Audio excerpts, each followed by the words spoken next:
আমার কাছে সয়াবিনের তরকারিটা খুব ভালো লাগে, এই জন্য আমাদের বাসায় প্রায় সয়াবিনের তরকারিটা রান্না করে।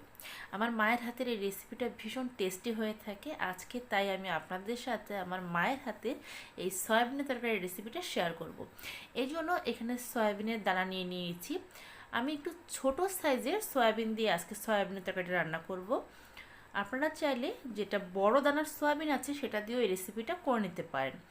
এই সয়াবিনগুলোকে আমি একটু জলের মধ্যে হালকা সিদ্ধ করে নিয়েছি, তারপর জলটাকে জাস্ট ঝরা দিয়ে নিয়েছি।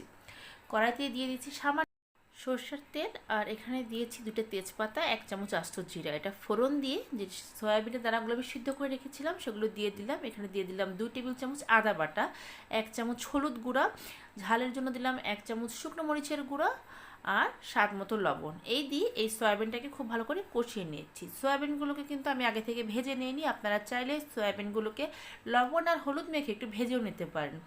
আর আজকে যে সয়াবিনের তরকারিটা রান্না করছি এখানে আমি কোনো আলু দেইনি।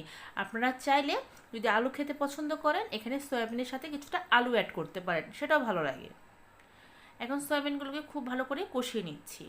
আমার এই রেসিপিগুলো আপনাদের ভালো লেগে থাকলে আমার চ্যানেলটা সাবস্ক্রাইব করে পাশে থাকা বেল আইকনটা ক্লিক করে দেবেন। আমি আমার চ্যানেলে নতুন ধরনের রেসিপি আপলোড করার সাথে সাথেই আপনি সবার আগে নোটিফিকেশন পেয়ে যাবেন।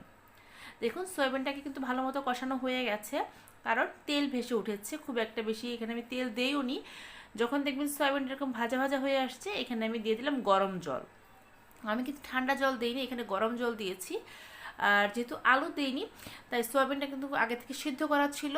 আলু দিলে পরে একটু ঝোলটা বেশি দিতাম, তাই এটা সিদ্ধ হতে খুব একটা বেশি সময় লাগবে না সেটা বুঝে আমি ঝোল দিয়েছি। কারণ সয়াবিনে আমার খুব একটা বেশি ঝোল দিলে পরে খেতে ভালো লাগে না, একটু মাখা মাখা গ্রেভি থাকবে। নামানোর আগে আমি দিয়ে দিলাম ভাজা জিরে গুঁড়ো, 1 চামচের মতো ভাজা জিরে গুঁড়ো, 1/2 চামচ গরম মশলার গুঁড়ো। এটা দিয়ে সয়াবিনটাকে খুব ভালো করে আমি মিক্সড করে নিচ্ছি। এখন এই জিরে গুঁড়ো দিয়ে এটাকে আরও 10 মিনিট আমি রান্না করব। এই সয়াবিনের তরকারিটা গরম ভাতের সাথে খেতে ভীষণ ভালো লাগে। হয়ে গেল আমার সয়াবিনের তরকারি, আমি বাটিতে সার্ভ করে আপনাদের দেখাচ্ছি।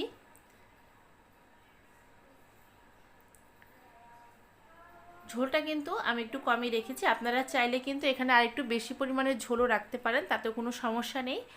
আমার তরকারিটা হয়ে গেছে, এর চেয়ে বেশি আমি ঝোল শুকাবো না। আমি বাটিতে ঢেলে নিয়েছি, দেখুন কালারটা ঠিক এমন সুন্দর হয়েছে। হয়ে গেল আমার সয়াবিনের তরকারি। খুব সিম্পলভাবে রেসিপিটা দেখিয়েছি। যারা সিম্পলভাবে রান্না করতে ভালোবাসেন তারা এইভাবে একদিন ট্রাই করে দেখতে পারেন। আশা করি আপনাদের ভালো লাগবে। সবাই ভালো থাকবেন, শুভকামনা।